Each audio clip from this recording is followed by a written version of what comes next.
My memories of Istanbul are golden. I came into Turkey on the 42nd day of my 50-day summer abroad with my best friend.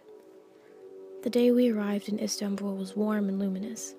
While my friend opted for a nap once we checked into the hostel, I was bursting with energy at the prospect of exploring a new and ancient city and decided to seek it on my own. The sun of high noon had warmed the city to nearly 100 degrees, and I began to think I should go to church. After all, that is the secret to keeping cool when you're out in the city. Just as I had the thought, the midday call to prayer began to sound from two mosques on opposite sides of the square, one from Hagia Sophia and the other from the Blue Mosque.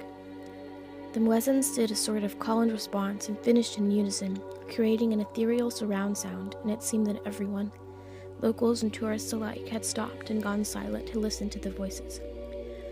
They were the kind you never tire of hearing. No matter how loud it is, it never hurts. From where I sat, I could see that the Blue Mosque displayed a sign saying visitors were not allowed in during prayer time, so I decided to walk to the nearby Suleymaniye Mosque, thinking that by the time I arrived it would be open. Upon arrival, I saw the same sign. Still, the transitional, not quite inside, not quite outside space that opened to the sky was a few degrees cooler, so I wandered curiously for a minute before a man opened a side door and gestured for me to come inside. Confused but eager, I donned my headscarf and followed. He did not change the sign. I stood still in the doorway, shocked at the fact that the mosque was empty, except for one man on his knees in the center of the prayer area. The one who let me in stood on the far side of a barrier that separated the prayer area from the visitor area, and when I moved to where he was, he opened the gate. I was hesitant, but what is life without risk? Taking a look at the badge pinned to his shirt that said he was an official guide, I took the chance. The patterns on the plush carpet under my bare feet led to the center of the main chandelier. I looked up into the dome to see light beaming in through dozens of windows around its base, streaming into the open space. The guide joined me and asked quietly if I noticed anything strange about the dome's ceiling or the chandelier itself. I tried quite hard to notice something, but all I could come up with was that the dome was done in different colors than the rest of the decorations.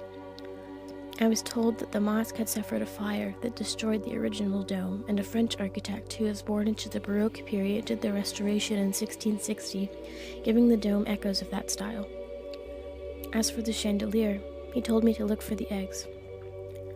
About every 6 lights or so, there was a large egg in place where a light would go normally. They were ostrich eggs with minuscule holes poked into the top, releasing a smell that is revolting to insects but undetectable by humans. It keeps insects from making webs in the chandeliers. I silently walked around the expanse of the prayer area. The whole mosque was different this way than from how it looked from the other side of the wall. When I went back to the other side of the gate, I went with the guide to a quiet, distant corner to ask him why the mosque was empty. According to him, it was pure coincidence. I thought then that I was extraordinarily fortuitous to have roamed there at just the right time.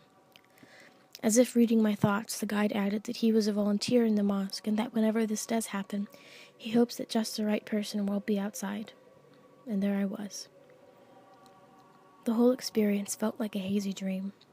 The guide left me with my thoughts, and I remained sitting on the floor, looking around, trying desperately to perform osmosis of imagery. I couldn't say how long I was there, but it was long enough for tourists to begin filing in. As if a spell broke, I was jolted out of this strange dream world. I stood to get my shoes, and as I did, the guide told me to go out the back way rather than the normal tourist exit.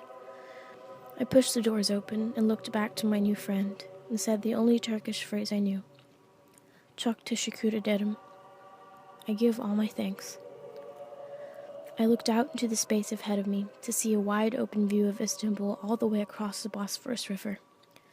I would try to describe to you the magic of it all, but I just don't have the words. Still feeling dreamy and at peace, I walked the length of the overlook and then began to head back to the hostel. And as I watched the face of passing crowds, I wished that they knew too. I felt lucky to know. People often go to church in search of a spiritual experience, and that's what I got.